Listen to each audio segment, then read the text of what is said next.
네, 보살님께서는 이제 지난번 법회 인터뷰 때 이제 가족들 모임에서 오랜만에 이제 이렇게 친척을 만났는데 그 사람과 예전 좋지 않은 기억들이 이제 다시 떠올라서 화의 마음이 일어나고 한동안 마음의 질이 많이 떨어져서 수행이 잘 안 됐다라고 하셨어요.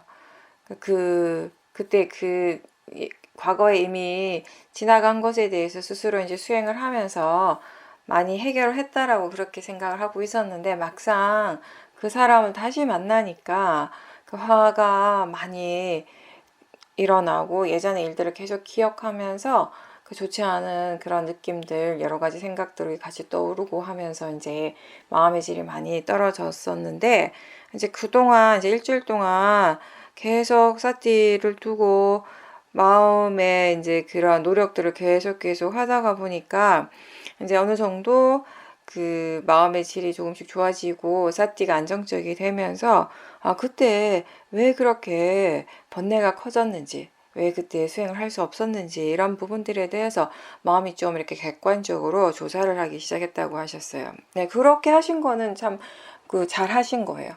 그 수행을 했기 때문에 계속 그 마음이 번뇌에 계속 끄달리지 않고 사티를 둠으로 해서 그때 왜 그렇게 번뇌가 강해졌는지에 대해서 이제 마음이 스스로 궁금해하기 시작을 한 거죠. 원인과 결과에 대해서 이제 그 이해하려고 이제 노력을 한 것이고, 그러면서 이제 보살님 스스로는 그때 아직까지 마음이 대상에 대한 이해가 부족하다라고 하는 것을 알게 됐고, 그 대상에 대한 이해가 부족해서 그런 결과가 오지 않았을까라고 생각을 하게 됐다라고 말씀하셨는데요. 뭐 그것도 어느 한 부분은 되겠죠. 하지만 가장 중요한 건 뭐냐면은 그때 그 사람과 함께 있을 때 그 실제가 아닌 관념에 집중했기 때문에, 그 관념을 대상으로 했기 때문에 그 예전에 그 기억의 내용에 빠져서 힘들어진 거예요. 그러니까 그 사람을 보는 순간에 과거에 그 사람과 사이에서 있었던 그 일이 기억이 난 거죠. 그러니까 마음이 그런 생각을 떠올린 것인데, 그럴 때 마음이 생각을 하고 있고 마음이 일어났다라고 알기보다는 그때 그 사람이 나한테 어떤 말을 하고 어떤 행동을 했는가, 그 기억의 내용에 빠지게 된 거예요. 즉 수행을 한다라고 하는 것은 결국 가장 핵심적인 부분이 실제를 대상으로 하는 것이잖아요. 지금 일어나고 있는 그 마음, 빠라마타를 대상으로 하는 것인데, 그때 그 실제가 아닌 관념, 그 생각이 내용에 빠져 있었기 때문에 수행을 전혀 할 수 없었고, 그러면서 그 기억이 계속 진행되고 생각이 내용 계속 일어나고 하면서 그 생각이 내용에 끌려가면서 점점 더 그 도사는 강해지고, 그러면서 마음의 질이 훅 떨어지게 된 것이죠. 수행을 하다 보면 우리가 이렇게 수행하는 동안에는 마음의 질이 좋아져서 예전에 그런 힘들었던 그런 어떤 체험들을 스스로 어느 정도 많이 극복을 했다라고 그렇게 생각할 때가 있는데, 실제로 그런 경우도 많고요. 근데 또 어떤 경우는 어느 정도는 거기에 대한 어떤 이해가 있고 어느 정도 해결이 됐지만, 또 어떤 부분이 여전히 해결되지 못한 그런 번뇌의 부분들은 남아 있습니다. 그러니까 그때 이제 그런 안 좋은 관계가 있었던, 안 좋은 일이 있었던 그 사람을 오랜만에 다시 만난다거나 그런 장소에 다시 간다거나 라고 했을 때 이제 문득 그 기억이 떠오르게 되는 거죠. 그랬을 때 이제 다시 그 내용에 빠지면서 그런 번뇌가 일어나는 경우들이 있습니다. 그리고 이제 그 사람이나 그런 장소에 직접 이제 가지 않더라도, 그 사람을 직접 만나지 않더라도 문득 그때 그 예전에 일어났던 어떤 상황에 대한 기억을 떠올릴 때가 있죠. 그냥 단지 기억을 떠올렸을 뿐인데 그 내용을 다시 생각을 하고 그 내용을 따라가다가 보면 예전에 그 상황에서 일어났던 그런 화의 마음이라든지 그런 번뇌의 마음, 그런 그 감정들, 여러 가지 그 번뇌 느낌, 이런 것들이 다시 떠오를 때가 있습니다. 물론 우리가 이렇게 수행을 하는 과정에서도 그 생각이 내용을 보지 않을 수는 없죠. 그 내용도 함께 보게 되지만, 함께 알게 되지만, 그 내용을 따라가거나 그 내용에 집중하는 것이 아니라, 지금 그 빠라마타 그 자체에 대해서 알아차림하려고 노력하고, 지금 마음이 일어나고 있다라고 하는 것, 생각이 일어나고 있다라는 것을 알도록 해야 하고, 그러면서 그러한 수행을 통해서 이제 원인과 결과에 대한 올바른 이해가 생기도록 하는 것입니다.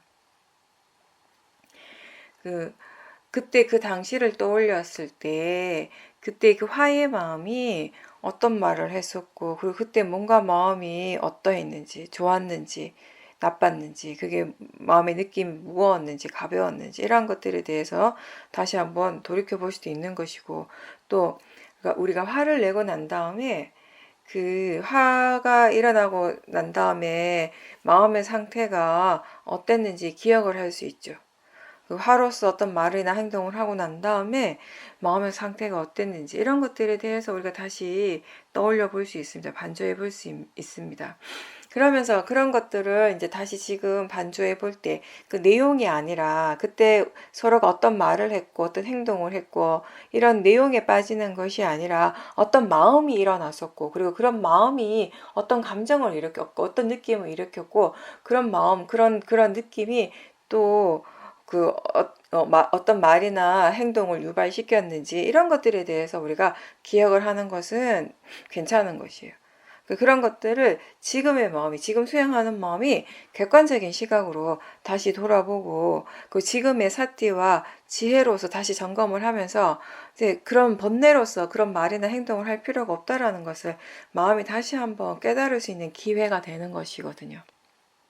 그래서 빠라마타를 대상으로 할 때는 예전에 일어났던 그런 번뇌의 마음들, 예전에 번뇌가 일어났던 그런 상황들을 다시 떠올리면서 그걸 통해서 지금 현재의 마음이 뭔가 또 새로운 것을 배울 수 있는 기회가 되기도 한다라는 것입니다. 그런 것들을 통해서 번뇌를 일으키는 것이 정말 어떠한 이익도 없다라는 것을 우리가 분명하게 알 수 있는 그런 기회가 되기도 하는 것입니다. 또 동시에 지금의 마음이 사띠와 지혜가 있다면은요, 그러면 다시 예전과 같은 그런 비슷한 상황이 된다면, 그렇다면 어떤 식으로 그 상황을 대처할 수 있을 것인지, 어떤 식으로 대처를 하는 것이 지혜로운지, 현명한 것인지, 그리고 그런 상황에서 수행을 어떻게 하는 것이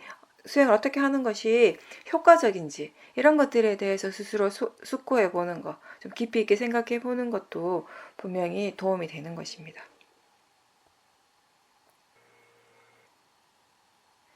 예전에 그 일을 우리가 다시 돌아볼 때가 있죠.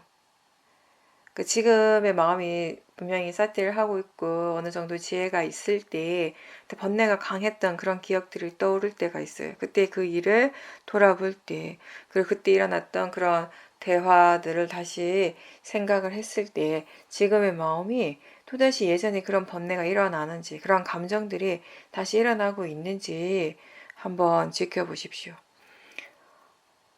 지금 그 일에 대해서 생각을 할 때는, 다시 기억을 할 때는 아무런 반응이 일어나지 않지만, 아무렇지도 않는데, 그때 그 상황에 있었던 그 사람을 다시 보는 순간에 또 감정이 일어나기도 할 겁니다. 그러니까 여러 가지 다른 수준의 번뇌들이 일어날 수 있는 것입니다. 그 상황에 대한 기억을 지금 했을 때는 아무렇지도 않지만, 그때 그 사람을 다시 볼 때는 다시 예전에 그 감정이, 그 화의 감정이라든지 그런 좋지 않은 마음의 상태가 다시 일어나기도 하고요.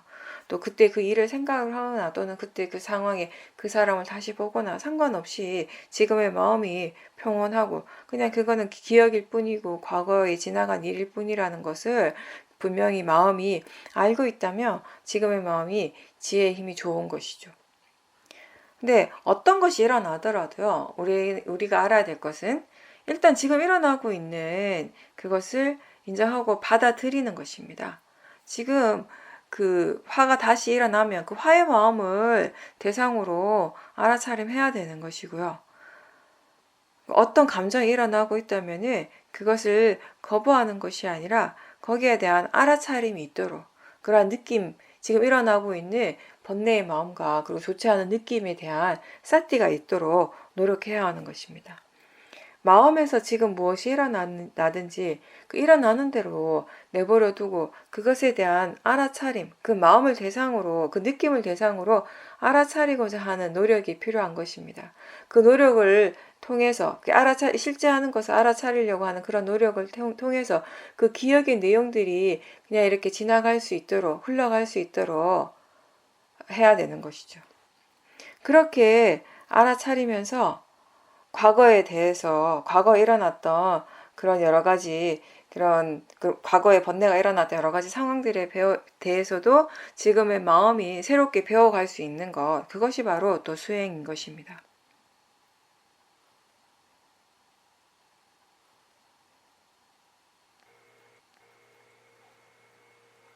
네. 그 보살님 말씀은 어떤 마음이 일어나든지 그게 일상생활 속에서 뭐 좋은 마음이 일어날 때도 있고 또 이제 뭐 번뇌가 일어날 때도 있지만 예전처럼 그런 마음, 특히 이제 좋지 않은 마음, 불선법이 일어나고 난 다음에 예전에는 그거에 대한 영향을 좀 많이 받았잖아요. 뭐 여운이 오래 간다고 이렇게 표현을 하는데 내가 왜 그랬을까, 그러지 말았어야 되는데 뭐 이런 후회하는 마음이 일어나고 스스로만 자책하는 마음들도 있고, 근데 그렇게 후회하고 자책하는 마음이 또 다른 또 번뇌이니까요.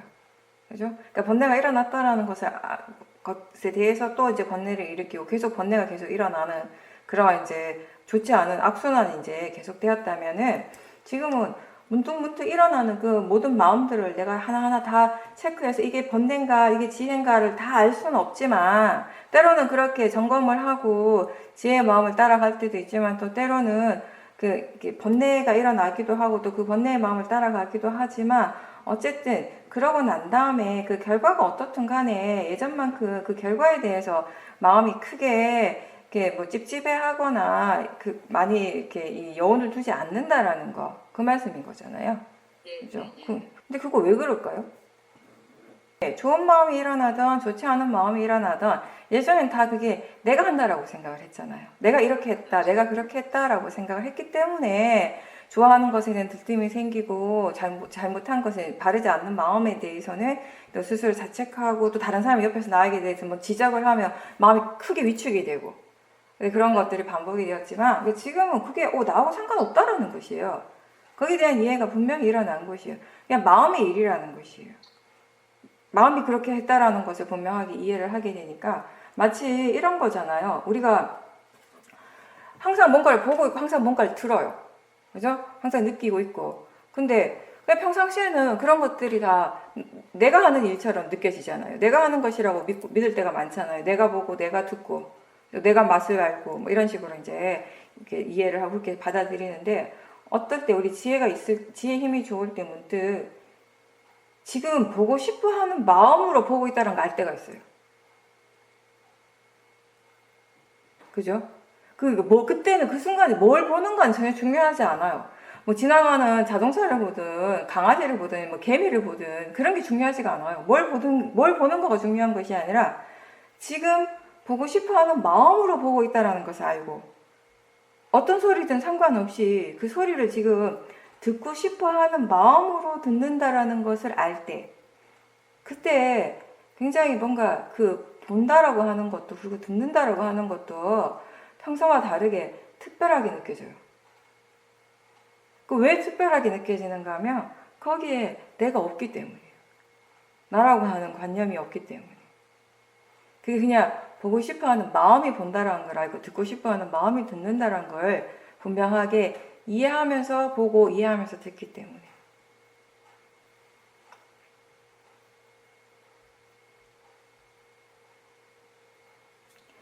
나라고 하는 생각을 우리가 어떤 일을 할 때 뭔가를 결정하고 판단을 할 때 나라고 하는 그런 생각이 많이 들어가게 되면은 항상 뭐 이렇게 더 잘해야 되고 그 결과가 항상 내가 원하는 쪽으로 일어나야 되고 이런 마음들이 항상 함께 있게 돼요. 그래서 어떤 뭔가를 딱 결정하는 게 힘들어지는 거예요. 좀 우왕좌왕하게 되고 좀 우유부단해지는 것이죠. 그래서 우리가 수행을 할 때 수행을 하면서 뭔가를 결정할 때는 항상 마음의 포커스가 어디로 가는가 하면 지금 어떤 마음으로 결정하려고 하는가. 이제 그 마음을 보라고 하는 거죠.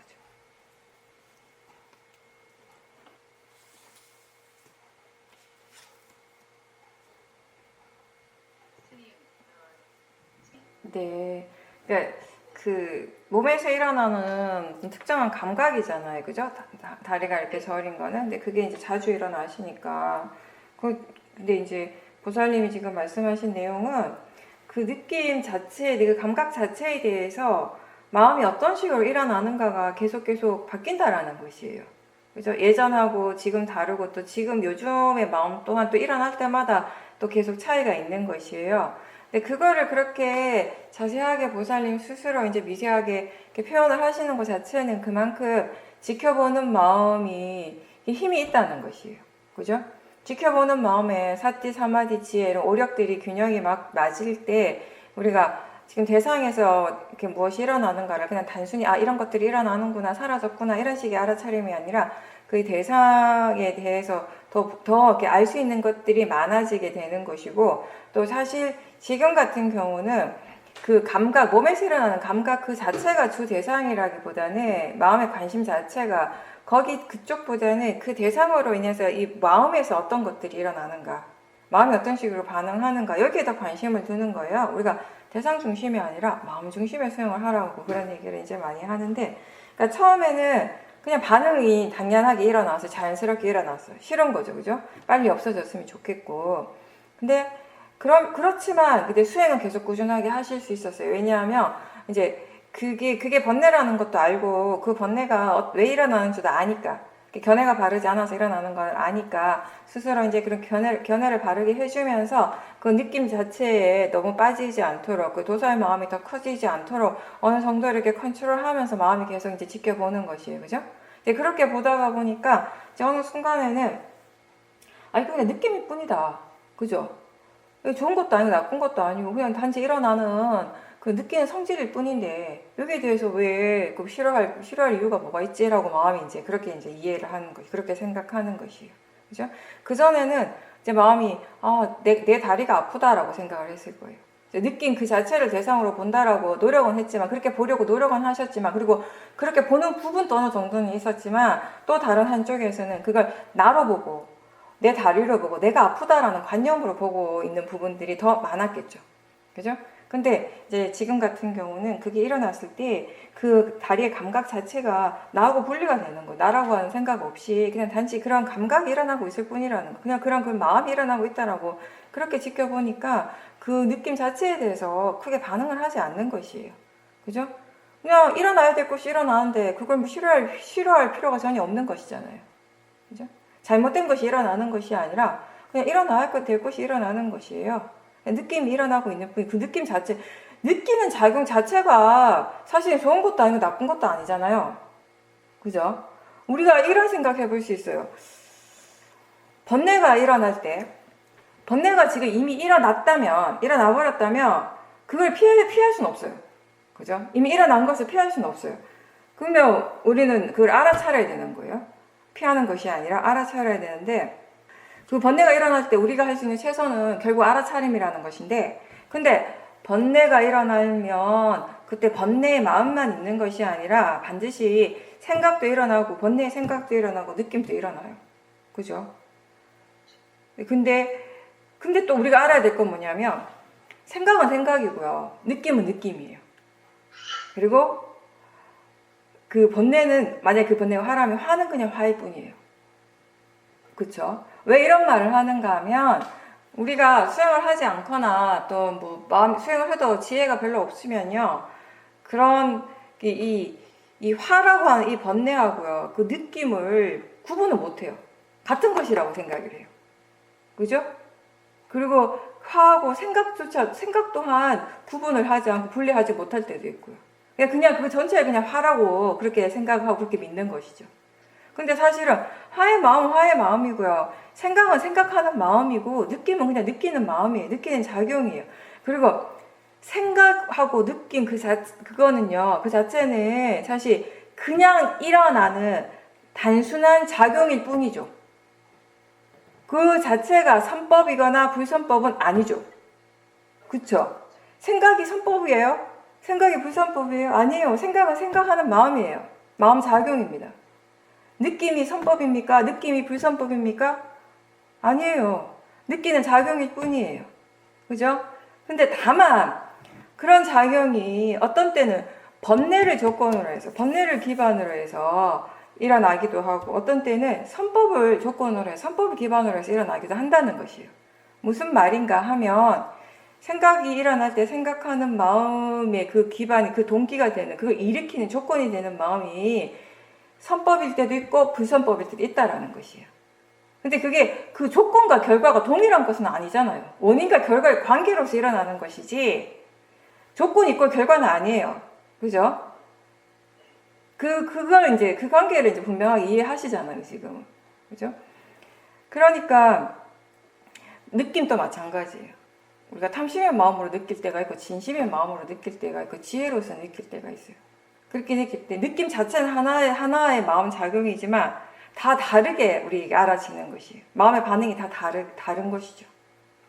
지금 이 보살님도 마찬가지인 거죠. 그렇게 다리가 아플 때, 다리가 저릴 때, 그걸 그냥 단지 그냥 느낌일 뿐이다라고 마음이 이해했을 때, 그렇게 생각을 하는 것이 아니라, 생각에 그치는 것이 아니라, 마음이 그렇게 분명하게 이해했을 때는 거기에 대해서 반응하는 마음이 안 일어나요. 근데 그렇게 생각은 하지만, 이게 그냥 대상일 뿐이야, 이게 그냥 느낌일 뿐이야 라고 생각은 하지만 거기에 대한 이해가 없을 때, 이해가 부족할 때는 여전히 반응하는 마음은 일어나는 거죠. 그 이해가 아주 이렇게 약하다면 반응하는 마음의 그 에너지는 크게 나타날 것이고, 그 이해가 크다면, 강하다면 반응하는 마음의 에너지는 아주 약하게 나타날 것이고요. 그게 뭐냐면 원인과 결과예요. 우리에게 일어나는 법이라고 하는 것은 그렇게 한치 어긋남이 없다라는 것이에요. 그리고 또 그게 느낌이라는 것을 어느 정도 이해를 하지만, 그럼에도 불구하고 또 이렇게 일어나는 자체가 그냥 싫을 때가 있죠. 그죠? 그럴 때 또 여기서 지혜가 다른 거죠. 예전에는 그걸 싫어하는 마음이 있을 때 그걸 그냥 어떤 좀 이렇게 생각을 통해서 바른 쪽으로 자꾸 바꿔주려고 노력을 많이 했다면, 지금 같은 경우는 싫어하는 마음이라, 다리가 저릴 때 그 저린 느낌을 싫어하는 마음이 일어나는 순간에 그 싫어하는 마음, 그 도사 또한 그냥 마음일 뿐이라는 것을 이제 많이 이해를 한 거예요. 그렇기 때문에 그 번뇌 그 자체를 그냥 받아들이는 것이에요, 마음이. 그런 마음이 일어나고 있다는 것을 크게 거부하지 않고 일어나는 대로, 있는 그대로 받아들이게 되는 것이에요. 아까 앞에서 얘기했듯이, 조배보살님 인터뷰에 얘기했듯이, 지금 일어나는 그 마음이 내가 아니라는 것을 분명하게 알기 때문에. 네, 그래서 이렇게 대상은 하나이지만 어떻게 이해하는가에 따라서 그 대상에 대해서 반응하는 마음은 다 다르게 일어나는 것이에요. 그죠? 다시 얘기하면 뭐냐면, 조건이 되는 것, 대상이 하나라고 해서 그 결과가 항상 같냐? 그건 아니라는 것이에요. 결과는 계속 달라질 수 있다는, 우리가 지금 항상 얘기하는 게 바로 그거예요. 그렇게 결과가 달라지기 때문에 우리는 또 수행을 하는 것이고요. 이미 결과가 결정되어 있다면요, 수행할 필요가 없는 것이죠. 근데 지금 보살님 말씀하신 것처럼 하나의 조건에 대해서도 계속 다른 결과가 일어날 수 있어요. 어떻게 이해하는가에 따라서, 어떻게 수행을 하는가에 따라서. 그러니까 불교는 바로 이거잖아요. 이 대상과 그 대상을 아는 마음이 있을 때, 우리는 사실 그 대상에 집중하는 그런 일을 하지는 않아요, 수행 자체가. 그죠? 우리는 그 대상을 알고 그 대상을 알아차리는 마음에 좀 더 집중을 하고, 동시에 이 대상과 마음의 관계에 대해서 이해하려고 노력하는 것이에요. 이게 원인과 결과를 이해하는 것이고, 이게 곧 무아를 이해하는 것이기 때문에. 그러니까 보살님이 일어나는 건 하나의 그 대상이지만, 그 대상에 대해서 매일매일 또 아침과 저녁에 일어나는 마음들이 다르다는 걸 알고, 또 그 마음들에 대해서 충분히 분명하게 알아차림을 하시고, 그러면서 마음이 왜 이렇게 다른 마음들이 일어나는가에 대해서 궁금해하고 조사를 하는 것을 통해서 또 이 항상 얘기하는 이 자연적 이치, 원인과 결과에 대한 또 더 깊은 지혜가 개발되는 것이죠.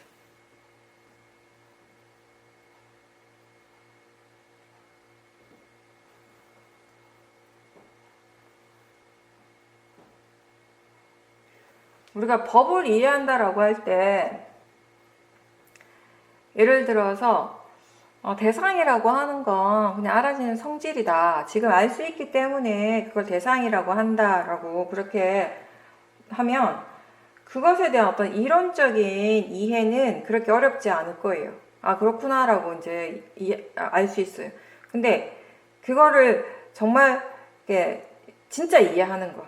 그게 어떤 의미인지를 마음이 이해를 하는 것은 전혀 다른 거죠. 그래서 우리가 수행에 대해서 생각은 하지만 이게 대상일 뿐이다, 이게 자연적 이치다라고 그런 생각을 하고 하지만 그 대상을 향해서 탐심이나 그 진심이 일어나는 경우도 많아요. 근데 그거는 그런 통찰지가 아직 분명하게 일어나고 있지 않기 때문에 그런 것이거든요. 번뇌는 번뇌의 고유한 성질이 있어요. 그죠? 탐심은 탐심의 고유한 성질이 있고, 진심은 또 진심의 성질이 있고, 모하는 또 모하의 어리석음의 고유한 또 성질이 있는 것이에요. 근데 모든 실제 하는 것은 그것에 고유한 성질이 있는데, 근데 그 실제라고 하는 것, 우리에게 일어나는 이 빠라마타라고 하는 것은 볼 수 없는 것이에요. 눈으로 볼 수 없고 또 붙잡을 수도 없는 것이에요.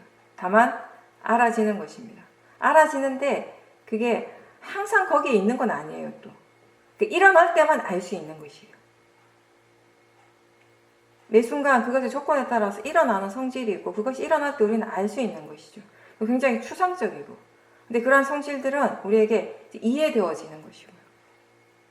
왜 이렇게 계속 알아차림을 해야 하는가? 왜 지속적으로 계속 사티를 두려고 노력을 해야 되는가? 왜 꾸준하게 계속 이렇게 이 오력을 이렇게 바른 노력을 기울이려고 노력해야 되는가라고 한다면은 이런 빠라마타 법에 대해서 그렇게 바르게 이해하기 위해서라는 것이잖아요. 이 법이라고 하는 것은 알 수 있는 것이고 이해되어지는 것이기 때문에.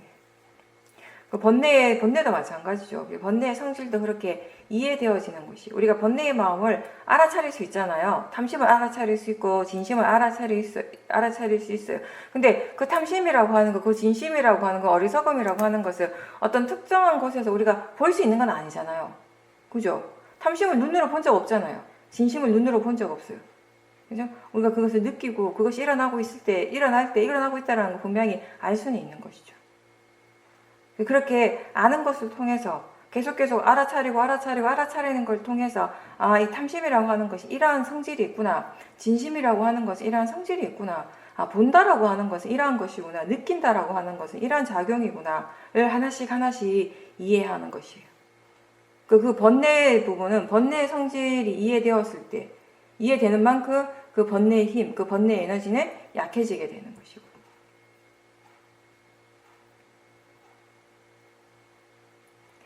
그 통찰지가 이런 이렇게 깊은 지혜 있죠. 그냥 들어서 이건 대상이구나, 대상은 알아지는 성질이구나 이런 정도가 아니라 라고 딱 깨닫게 되는 순간들 있잖아요. 우리가 수행을 하다 보면 그 통찰지가 일어나는 순간, 그 순간은 굉장히 신기하고 또 막 스스로 뭔가 좀 대단하게 느껴지기도 해요. 그런 경험들을 처음 할 때는. 근데 그래서 처음에는 굉장히 스스로 막 만족을 하게 돼요. 근데 이해한 것에 대해서, 그렇게 지혜가 일어난 그 자체에 대해서 본인 스스로 너무 만족하면 지혜가 거기서 멈춰버릴 수 있습니다. 지혜가 일어나는 것이. 왜 수행자들이 처음에 이제 수행을 처음 배우고 그 마음을 개발하고 이럴 때는 집중수행을 하잖아요. 센터에 가가지고 이제 집중적으로 이제 수행을 하죠. 그래서 처음에는 이 마음에 대해서, 법에 대해서 굉장히 관심을 많이 두고 그 선법과 불선법을 대상으로 지켜보고 또 견해를 바르게 하기 위해서 노력을 많이 한단 말이에요. 애를 많이 써요. 나름 열심히 하려고 노력을 많이 해요. 그 많은 시간을 이제 보내게 되는 거죠.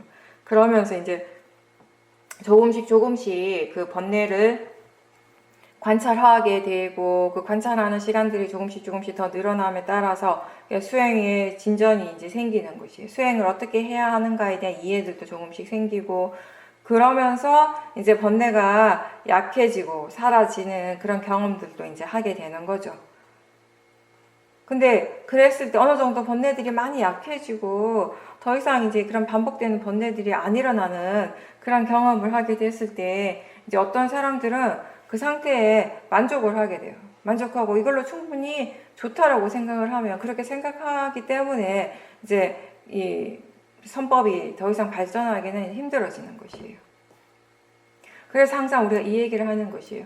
번뇌는 사라졌어요. 번뇌는 사라졌는데 그렇다면 무엇을 이해했는가는 남아있다라는 것이 그 부분. 그 부분은 끝나지 않아요.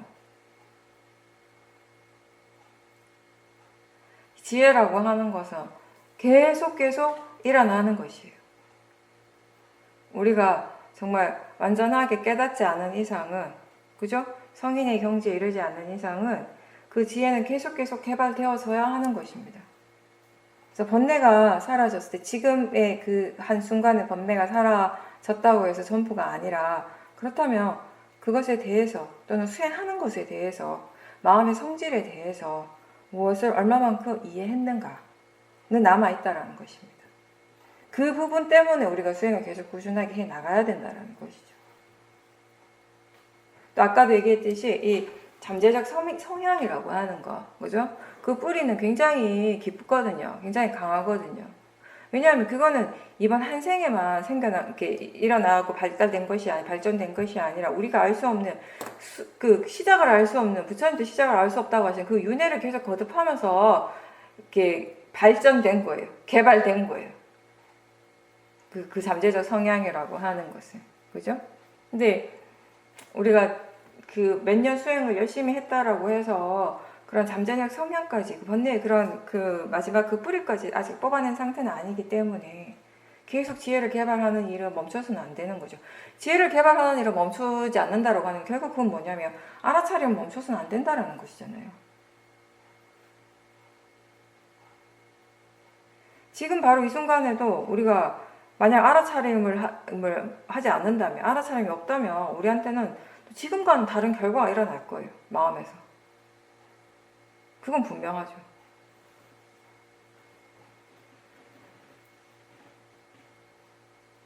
계속 알아차림을 하려고 노력했기 때문에, 계속 알아차림을 하는 그 수행이 계속 이어져 왔기 때문에 5년이든 10년이든 물론 그 순간순간 그 과정에서는 끊어지기도 하고 없는 순간들도 있었지만 어쨌든 계속 꾸준하게 수행하려고 하는 그 노력을 멈추지 않고 계속 해왔기 때문에 수행이 점점 능숙해질 수 있었고요. 그리고 그런 지혜가 생기고 지혜가 일어나는 그런 체험들을 할 수 있었던 것이죠. 그런 과정들이 없었다면 번뇌가 사라지는, 번뇌가 약해지는 그런 마음의 힘은 절대로 생길 수가 없겠죠. 그래서 왜 유명한, 제가 예전에 몇 번 얘기한 거 있잖아요. 번뇌는 사라졌을 때 남는 거, 결국 그 다음에 남는 거, 그렇다면 무엇을 이해했는가의 부분이라고 할 때, 사야도께서 옛날에 제가 왜 새우 먹는 얘기 몇 번 했었죠. 기억하실지 모르겠는데, 어떤 미얀마 수행자가 새우를 너무 좋아하는 거예요. 그래서 센터에서 수행하러 왔는 집중 수행을 하는데, 가끔씩 새우 요리가 나오거든요. 새우 요리 나오면 대부분 사람들이 다 좋아합니다. 그러면 이제 막 새우를 보는 순간 기분 엄청 좋아지잖아요. 막 먹고 싶어 하는 마음이 막 일어나잖아요. 근데 이제 집에서였으면 아마 그냥 먹었을 거예요. 그죠? 그 좋아하는 마음으로 막 먹었을 거예요. 맛있다고 하면서. 그게 온통 이제 탐심인 거죠. 근데 이제 수행을 열심히 그때 하고 있었으니까. 적어도 센터니까. 그죠? 이게 마음이 계속 법에 대한 관심을 두고 있는 상황이기 때문에 그게 탐심이라는 걸 알아차렸던 거죠. 그래서 막 그 탐심을 따라가지 않고 계속 지켜봤어요. 그 새우를 먹고 싶어하는 마음, 그 맛을 좋아하는 마음, 그 맛에 대한 기억을 일으키고 사실 우리가 어떤 음식을 좋아한다라고 스스로 생각을 할 때 우리는 그 맛에 대한 그 기억을 좋아하는 것이잖아요. 그죠? 그래서 그런 이제 마음들이 계속 일어나는 것들을 이제 지켜본 거죠. 계속 지켜보니까 정말 그 좋아하는 마음, 새우를 먹고 싶어하는 마음이 어느 순간에 사라졌다는 거예요.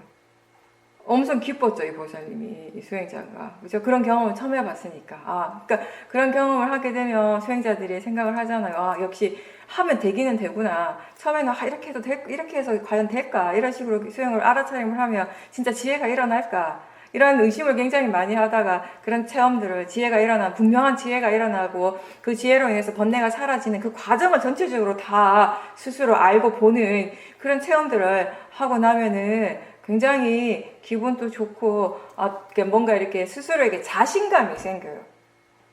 그게 이제 결국 오력에서 신심이 되는 거예요. 이렇게 하면 되는구나. 이렇게 할 수 있는 거구나. 이게 바로 믿음이잖아요. 그게 바로 자기 자신에 대한 믿음인 거잖아요. 그러니까 자기 자신에 대한 믿음이라는 게 결국 뭐냐면 지혜에 대한 믿음이거든요. 지혜를 믿는 것이고 법을 믿는 것이거든요. 그죠?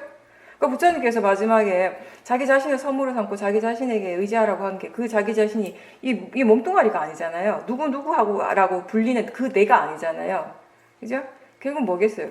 지혜겠죠. 선법의 마음들이겠죠. 거기에 의지하라는 것이겠죠. 그죠? 그런 믿음이 자신감이 생기기 시작하고 신뢰가 생기는 것이 내가 지금 하고 있는 일에 법에 대해서 수행에 대해서 이제 신심이 생기는 것이에요. 그래서 그 보살님이 너무 기분이 좋았던 거예요. 이렇게 지켜보니까 이 번뇌의 마음이 이렇게 사라지는 그 과정들을 쫙 봤단 말이죠.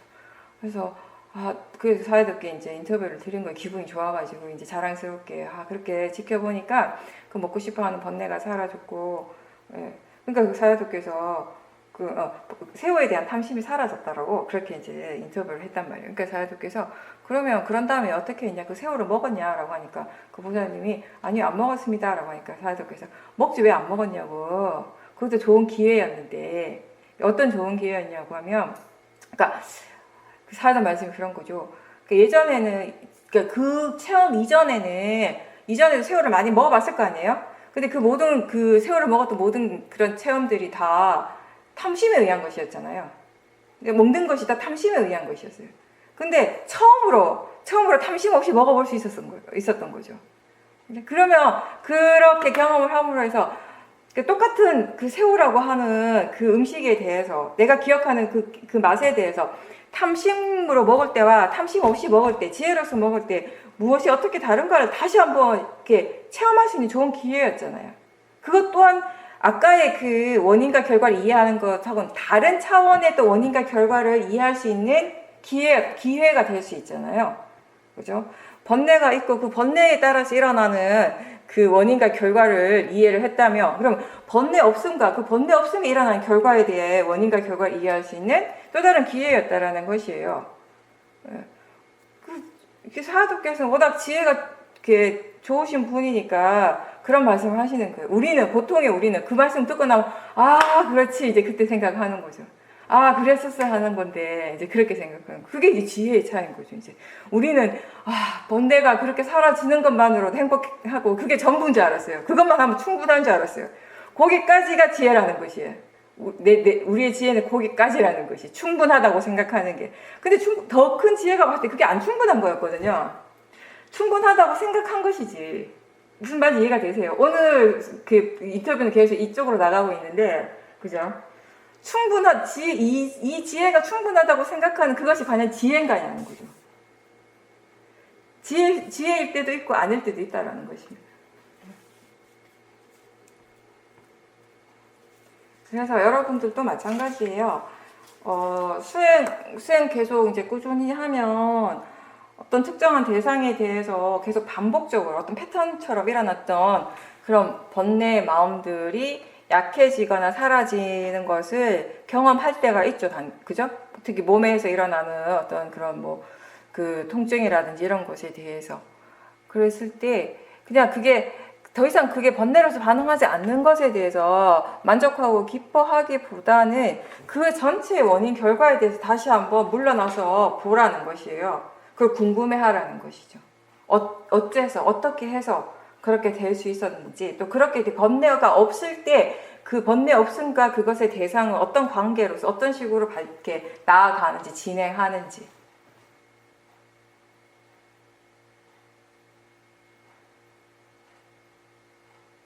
근데 이제 많은 수행자들이 그 수행을 할 때, 특히 처음 수행을 시작할 때 대부분 그 수행을 시작하는 그 마음이 그 번뇌가 빨리 좀 이렇게 해결되었으면 하는 그런 마음으로 수행을 하기 마련이잖아요. 그죠? 번뇌가 힘들고 괴로우니까 그 번뇌가 빨리 사라지기를 바라고 그 번뇌를 빨리 해결하고 싶어 하고 그것을 목적에 두고 수행을 하기 때문에 이제 그 목적이 달성됐으면 다 했다라고 생각을 한다라는 것이죠. 근데 이 위파사나 수행의 궁극적인 목적은 그게 전부가 아니라 이해하는 것이라고 했어요. 지혜를 개발하는 것입니다. 결국에는 궁극적으로 무상고 무아에 대한 지혜가 일어나는 것이 되겠죠. 그런 통찰지가 일어나게 되는 것이겠죠. 원인과 결과의 과정, 그러니까 이 육문을 통해서 그 각각의 그 실제하는 파라마타들은 끊임없이 일어나요. 한순간도 멈추지 않고, 그죠? 계속 일어나고 있습니다. 우리가 잠자는 순간에도 마음은 일어나고 있습니다. 꿈을 꾸잖아요. 그죠? 느낌이 일어나잖아요. 그리고 그 법과 법들의 그 원인과 결과의 그런 과정들이 계속 진행되는 것이죠. 그 원인 결과의 과정을 통해서 우리가 뭔가를 배워가는 것이에요. 그렇게 무엇인가를 배워가는 그 일은 끝이 없어요. 계속 되어지는 것입니다.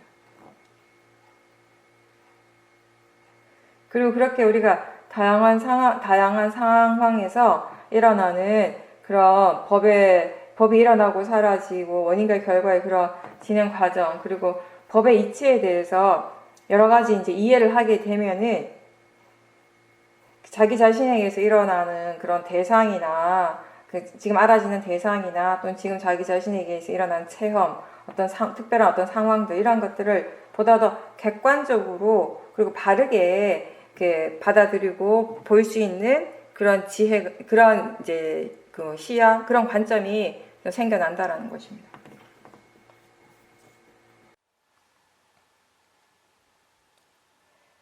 네, 보살님께서 요즘 순간순간 새롭게 일어나고 있다라는 사실이 좀 더 이해가 되면서 자선이 지루하지 않고 재밌어졌다라고 말씀하셨습니다. 잠깐 이제 시간이 날 때면 자연스럽게 자선을 하고 있고 또 경행과 자선을 이렇게 번갈아 가면서 열심히 수행을 하고 있는데 그렇게 이제 수행을 하는 그 마음이 예전에처럼 그런 로바 탐심이 아니고 열의를 가지고서 부지런하게 마치 수행 센터에 있는 것처럼 그렇게 집에서 수행을 계속 하고 있다라고 말씀하셨습니다. 그러면서 이제 객관적으로 봤을 때 보살님이 지금 처해 있는 상황 자체가 분명히 어렵고 힘든 것은 맞는데 거기에 대해서 뭐 그렇게 마음이 걱정이나 불안해하지는 않는다라고 하셨어요. 지금 일어나고 있는 그런 상황들을 그냥 받아들이고 있고 또 지금 순간순간 부지런히 수행을 하는 것처럼 뭐가 닥치더라도 그때그때 알아서 하겠다라고 하는 그런 마음가짐으로 지금 수행도 하고 일상의 생활을 하고 있다라고 하셨습니다.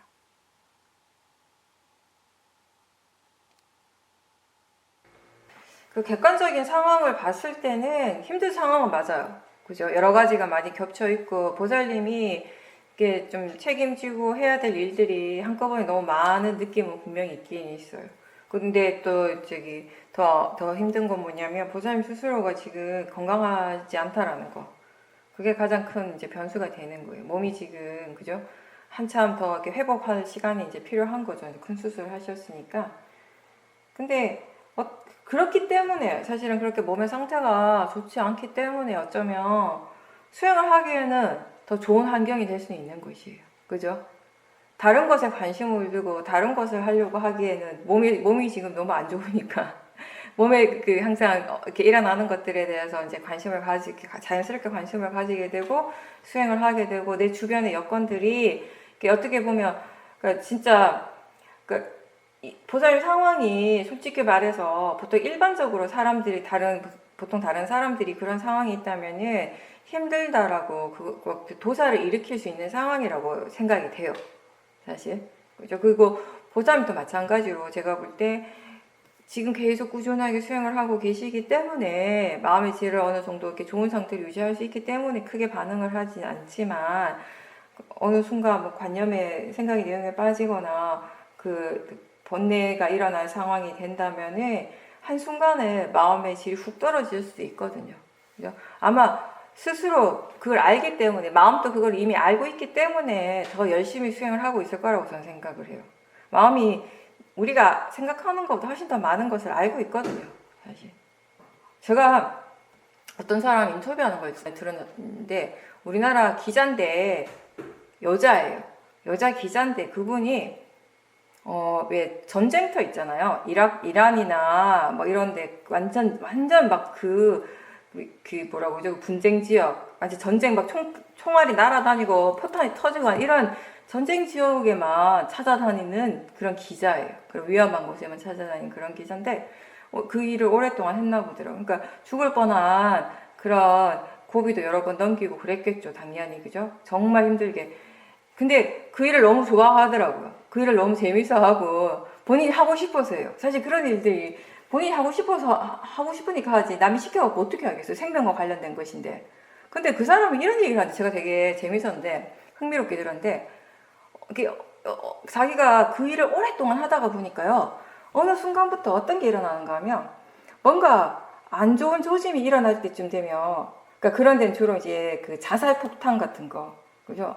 아니면 뭐 하여튼 그 뭐 폭탄 터지거나 이런 일이 있으면 내가 그냥 그 자리에 있다가 그냥 한꺼번에 다 죽는 거잖아요. 그죠? 근데 그런 일들이 자주 일어나잖아요. 거의 테러 같은 게. 근데 세월이 어느 정도 지나면서부터 어느 순간 그런 일들이 일어날 때쯤 되면 뭔가 쎄한 게 느껴진대요. 뭔가 이렇게 뒷골에서 뭔가 느낌이 다르대요. 뭔가 이렇게 그 사람 말로는 뭐 커피나 이런 카페인 강한 것들을 굉장히 많이 마셨을 때 이렇게 머리가 이렇게 좀 이렇게 일어나는 느낌처럼 그런 느낌이 일어난다라는 것이. 근데 희한하게도 그러니까 뭔가 일어날 것 같다라는 생각이 딱 드는데 안 좋은 것이 일어날 것 같다라는 생각이 들어서 그 자리를 피하고 뭐 그런 식으로 하다 보면 그게 한 30분, 1시간 있으면 진짜 거기서 무슨 사건이 터지는 일들 굉장히 많이 일어났다라는 것이에요. 근데 처음에는 그런 일이 일어나면 정말 신이 도운 것 같다. 하늘이 나를 도우는 거야. 이런 생각을 하는데 나중에는 그런 생각도 안 드는 거예요. 그러니까 이게 제가 그 얘기를 들으면서 이렇게 마음이 우리가 아는 것보다 훨씬 더 많은 것을 알고 있다라고 하는 저는 그런 생각을 했었거든요. 예전에 사라도도 그런 표현 이렇게 이야기를 하신 적이 있는데 사라도 아는 사람이 이렇게 침대에 이렇게 누워 있는데 이렇게 수행하는 사람인데 누워 있는데 멀쩡한 집이에요. 아무런 문제가 없었어요. 뭐 지진이 일어난 것도 아니고 멀쩡한데 이렇게 침대에 이렇게 누워가지고 가만히 있는데 갑자기 천장이 무너질 것 같은 불안감이 엄습해 오더래요. 갑자기. 그래서 그 불안감이 굉장히 강하게 일어났고 뭔가 모르게 거기 믿음이 갔다라는 것이요. 그래가지고 그 사람이 거기서 안 자고 다른 곳으로 옮겼어요. 근데 실제로 진짜 지진도 아닌데 그게 무너졌다라는 것이에요. 거기 있었으면 다쳤던 거예요. 그래서 뭐랄까 이게 무슨 초능력 이런 걸 내가 얘기하고 싶은 것이 아니에요. 절대로. 초능력을 얘기하거나 무슨 신기가 얘기를 하는 것이 아니라 이게 어떤 마음이라고 하는 것은 부처님도 말씀하셨잖아요. 계속 개발되는 것이라고요. 그죠? 계속 개발되어질 수 있는 것이고 그랬을 때 우리가 알 수 있는 이 마음의 힘이라고 하는 것은 사실 내가 알 수 있는 만큼 아는 것이잖아요. 내가 이해할 수 있는 만큼 이해하는 것이고 그 마음이 어떤 힘을 가지고 어떤 에너지를 가지고 있는 그 잠재성 그 가능성에 대해서는 알 수 없는 것이기 때문에 이게 왜 했냐면 이렇게 보살님 같은 경우 지금 수행을 계속 꾸준하게 놓치지 않고 다른 어떤 때보다 마음이 계속 꾸준하게 열심히 수행을 하고 있는 것이 제가 느끼기에 그런 느낌이 들었다라는 것이 지금 수행을 하지 않으면 안 된다라는 것, 절실함이 있기 때문에 마음이 그걸 알기 때문에 수행을 더 열심히 하는 것 같다라는 그리고 그 마음, 그 수행을 계속 하게 하는 그 힘 또한 마음이라는 것이죠. 내가 이끌어가는 것이 아니라 뒤에서 밀어가는 것이 그 마음이라는 것이에요. 그 얘기를 하고 싶어서 제가 이 얘기를 한 건데 그러면서 이제 수행이 계속 꾸준하게 이어지고 있으니까 그걸 통해서 그 마음의 힘이 많이 생겼잖아요. 그죠? 이해하는 것도 많이 생기고, 그랬을 때 이렇게 우리가 마음의 힘이 충분히 좋을 때, 오력의 힘이 충분히 좋을 때는 사실 일상의 수행과 자선, 일상의 수행과 행선이 따로따로가 아니에요. 그죠? 왜 그런가 하면 자선이라고 하는 것이 별다른 것이 아니라, 특별한 것이 아니라 앉아서 알아차림 하는 것이에요. 그죠? 그렇다면 지금도 마찬가지. 지금 여러분들이 제 말을 들으면서 알아차리면서 듣잖아요. 사티 하시잖아요. 그럼 지금 자선하는 거예요. 행선 아니잖아요, 지금. 물론 지금 움직이면서 이렇게 거리면서 듣는 분이 계시면 그분 행선을 하시는 거예요. 그죠? 대부분 지금 앉아서 듣고 있죠. 들으면서 알아차림하죠. 듣고 있다는 거 알죠. 마음에서 일어나는 것들을 아시잖아요. 그러면 지금 자선인 것이에요. 행선도 마찬가지예요. 꼭 우리가 뭐 일정한 장소에 딱 들어가가지고 거기로 왔다 갔다 하면서 알아차림 하는 것이 행선이다. 이거 아니에요. 걸으면서 알아차림 하니까 행선인 거죠. 그럼 우리가 일상생활에서 걸을 일들이 얼마나 많습니까? 굳이 바깥에 나가지 않더라도 집안에서도 계속 걸을 일들이 있잖아요. 부엌에서도 일을 하고 방에서도 왔다 갔다 하고 거실에서도 걷고 있잖아요. 그럴 때 알아차림을 하는 거, 그게 행선이에요. 그렇다면 마음이 이미 충분히 이해하고 있다면 일상생활과 자선, 일상생활과 행선이 구분되지 않는다라는 것입니다. 우리가 위파사나 수행을 얘기를 할 때 형식적으로 구분을 할 때 자선과 행선, 일상선 이렇게 구분을 하지만 처음에 우리가 마음을 개발하는 단계에서는 그렇게 구분을 하죠. 뭔가 집중적으로 알아차림을 개발해야 하니까. 근데 충분히 마음이 개발되었다면 이제 그 수행에 대한 이해가, 수행할 줄 아는 이해가 충분하다면 더 이상 구분할 필요도 없고 구분되지도 않는다라는 것이에요. 그 4년차 수행을 얘기할 때도 마찬가지예요. 그죠? 처음에 우리가 마음이라는 것이 뭔지 모르니까, 모르는데 그걸 지켜볼 수가 없잖아요. 왜냐하면 마음이 지금 일어나고 있지만 그게 마음인지 모르기 때문에. 그죠?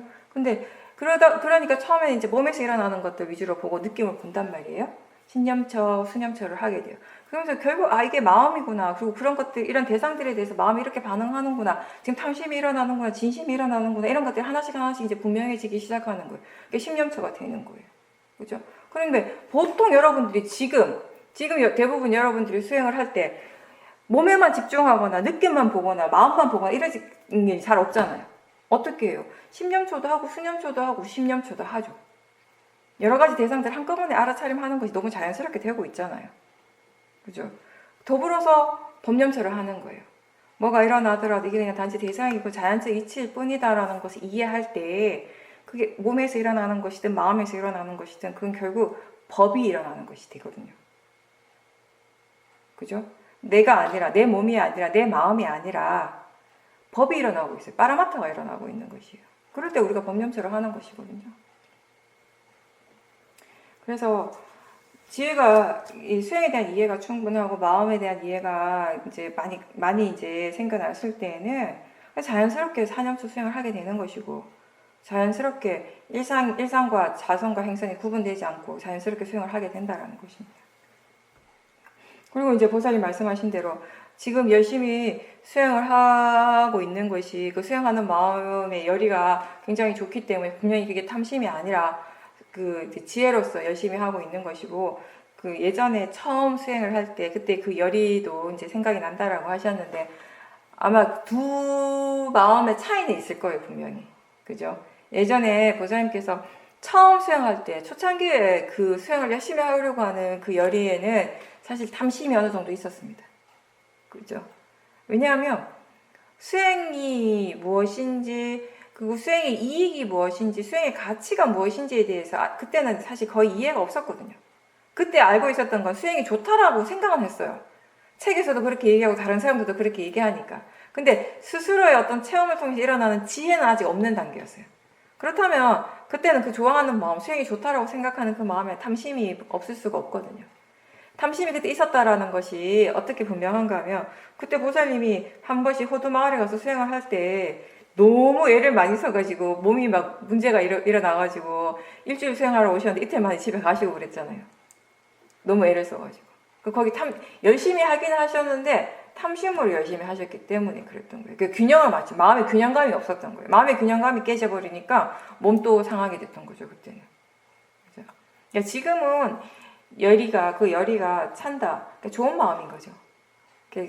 그 오랜 세월 동안 계속 이제 수행을 하면서 수행을 왜 해야 하는지, 수행의 이익이 뭔지, 가치가 어떤 것인지에 대한 이해가 많이 생겼기 때문에 정말 이게 이익이 된다라는 것을 알기 때문에 하고 있는 것이죠, 지금은. 근데 이제 지난번에도 제가 말씀드렸듯이 한 가지 조심해야 될 것은 뭐냐면, 수행을 하기 때문에 모든 것을 그냥 대상으로 받아들이고 자연적 이치로서 받아들이는 것까지는 좋은데, 지금 몸이 너무 약한 상태니까 그게 너무 몸이 너무 무리하는 방향으로 가지 않도록은 조심하셔야 돼요. 그거는. 네. 마음이 괜찮다고 해서 다 괜찮은 건 아니에요, 보살님. 몸은 몸의 조건에 따라서 또 일어나고 그것에 따라서 또 문제가 생길 수도 있는 것이기. 마음의 상태가 아무리 좋아도 몸이 고장날 수 있는 것이에요. 이제 그 균형은 맞추셔야 된다는 겁니다.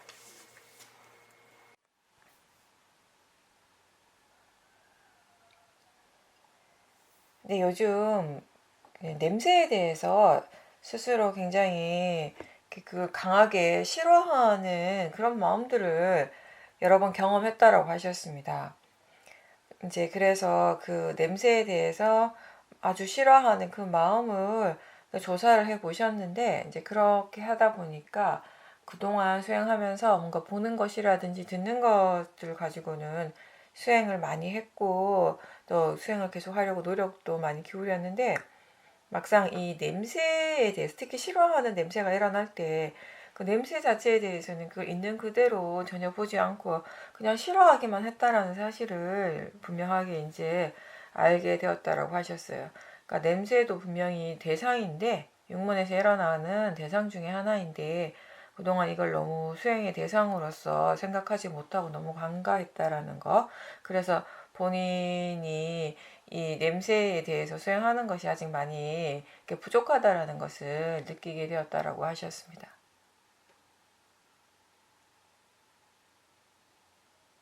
그건 좋은 거예요. 수행자가 자기 자신이 아직 약한 부분, 취약한 부분을 스스로 안다라고 하는 건 굉장히 좋은 거예요.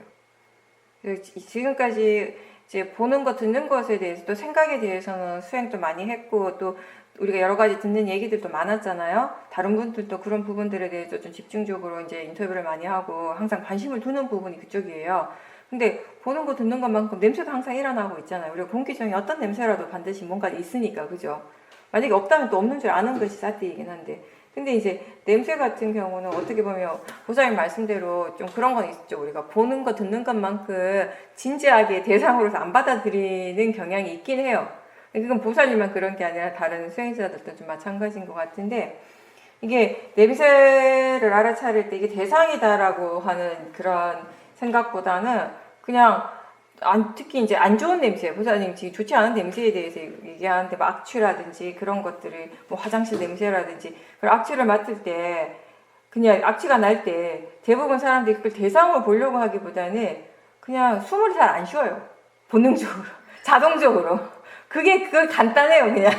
그게 너무 간단하니까 계속 그렇게 살아왔고, 별로 이것 갖고 수행에 대한 얘기 또 많이 안 하고 하니까 별 문제시 안 하는 거예요. 냄새, 좋은 냄새, 뭐 향내라든지, 뭐, 본인이 좋아하는 향수, 뭐 이런 거, 좋은 음식 냄새, 좋아하는 음식의 냄새, 이런 거는 막 즐기잖아요. 막 맡잖아요. 더 맡으려고 막 하고. 근데 안 좋은 냄새다 싶으면 그냥 숨을 잠깐 안 쉬고 그냥 딱 참는 거죠. 그러니까 그냥 피하는 거죠. 대상 자체를. 그러니까 다 수행의 이치는 같아요. 윤군에서 일어나는 대상들에 대해 수행을 어떻게 해야 하는가는. 그래서 보살님이 냄새 자체만으로 수행을 많이 하진 않았겠지만, 그동안 사실은 윤문에서 일어난 다른 대상들을 통해서 수행을 많이 하셨잖아요. 그죠? 소리들을 듣는 것, 소리에 대해서나 뭐 보는 것에 대해서 수행을 충분히 많이 했어요. 그러면 거기에서 얻어진 이해들, 이치를 이해한 그 지혜가 여기 적용을 그대로 시키면 되는 거예요, 사실은. 좋지 않은 냄새, 뭐 악취를 맡을 때 그때 싫어하는 마음이 있으니까 그 싫어하는 마음이 숨을 안 쉬는 거잖아요. 그죠? 그럼 그 싫어하는 마음을 대상으로 보는 것이에요. 그죠? 예전에 사도가 외국 사람들하고 인터뷰했을 때 진짜 웃긴 얘기 하셨는데, 그때는 뭐 냄새에 대한 얘기하고 막 냄새가 아니라 그때 그거는 나라고 하는 관념과 관련된 것이었는데, 나라고 하는 생각이 도대체 어떤 식으로 이렇게 영향을 미치는가, 일상에서 우리 삶에서 어떻게 작용을 하는가, 이런저런 막 말씀하시다가 똥 얘기를 하셨어요. 자기 똥 냄새는 잘 맡는데 남의 똥 냄새는 진짜 그 괴롭다고. 예, 거기에도 나라는 것이 들어가는 것하고 아닌 것하고 차이가 있다라는 것이. 그래서 이 냄새 우리가 소리에 대해서도 그렇듯이 본인이 좋아한다고 생각하는 그런 소리가 있잖아요. 그 본인이 이렇게 싫어하는 소리들이 있고 이미 결정된 것들이 있다는 거. 대상에 대해서 이미 결정되어진 마음이 있어요. 마음에 그런 판단들이 있어서. 냄새도 마찬가지인 거예요. 어떤 냄새가 날 때, 이건 좋다라고 생각할 때, 그때 이미 탐심이 일어나고 있는 것이거든요. 탐심으로서 맡을 때는 그 냄새를 자꾸 즐기려고 하는 것이에요. 그죠? 근데 그 어떤 특정한 냄새에 대해서 싫어할 때 그게 좋지 않은 냄새다라고 이미 스스로 판단을 할 때 거기에 대한 도사가 일어나고 그럴 때는 그 자꾸 이렇게 자동적으로 냄새를 안 맡으려고 숨을 안 쉬려고 하고 회피하려고 하는 그런 마음 그런 이제 행동들을 하게 되는 것이죠. 그럴 때 이제 냄새로서 수행을 한다라고 하는 건 그 냄새와 함께 일어나는 그 마음을 같이 이제 보는 것이에요. 싫어하는 마음을 보고 좋아할 땐 그 좋아하는 뭐 즐기려고 하는 마음을 보는 거. 그렇게 하면, 그러니까 보는 것이나 듣는 것이나 냄새에 대해서나 육문에서 일어나는 그 각각의 작용들에 대해서 수행을 어떻게 해야 하는가는 사실은 다 같습니다. 그렇게 이제 같은 이치로서 수행을 하다가 보면은 이제 이 냄새라고 하는 것에 대한 것도 또 이제 우리가 뭔가 다르게 새롭게 이해되어지는 것들이 분명히 생기겠죠.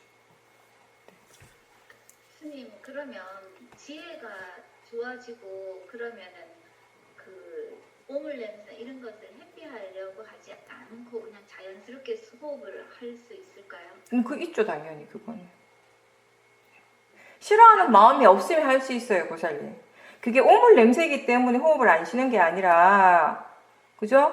오물 냄새이기 때문에 호흡을 안 쉰다면 항상 호흡을 안 쉬겠죠. 근데 왜 호흡을 안 쉬는가 하면 그거는 거기에 도사가 있기 때문에 숨을 안 쉬려고 하는 거예요.